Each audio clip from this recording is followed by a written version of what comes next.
Avaz hiç ötmezse. Assalamualaikum, bayadabız. Hani ya? Hammamizga muborak bo'lsin.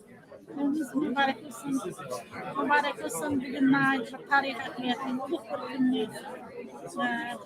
Kanada parlamentinin azalarında Kanada dünyadaki en küçük yetti çoğun sanatlaşkan devletlerinin birisi saklanan Kanada'nın ministeri Justin Trudeau bilen şucuk koşalımız şucuk tarihi ahliyatı bir gün oldu.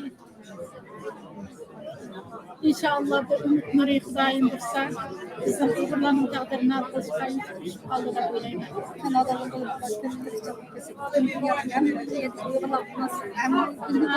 Ulgu bo'g'idek bir ish bo'ldi. Oldi bilan Mehmet To'xta efendimning 20 yillik xristianligini muboraklaymiz. Şevket kim çaptı?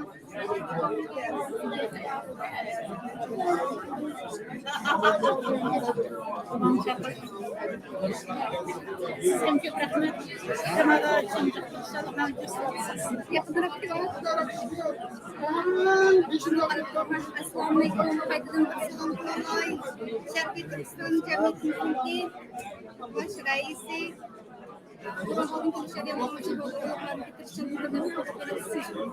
Bugün alayda Türkistan belediye mübarek olsun. Tüm dünyadaki Uygurlarımıza mübarek olsun. Bugün mümkün hayatı uzun bir günü saklatsam 100% avaz bilen hatta hükümetin vazifesi hakimiyet dışındaki hükümetin kabine tutulduğundan avaz verdi, Justin Trudeau'na avaz verdi. Bu Uygurlara düşmez bir elbette karaymen. Bugün o günü unutulamayız, çok kadirlerine mümkün.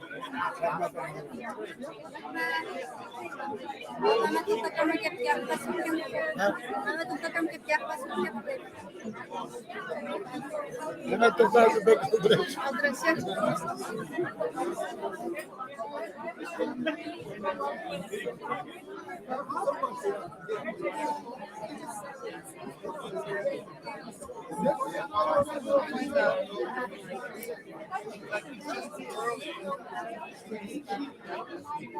Kanadalık Uygurlarning tirishchilik bilan bugun bir alayda kunda cho'ng bir natija qo'lga keldik.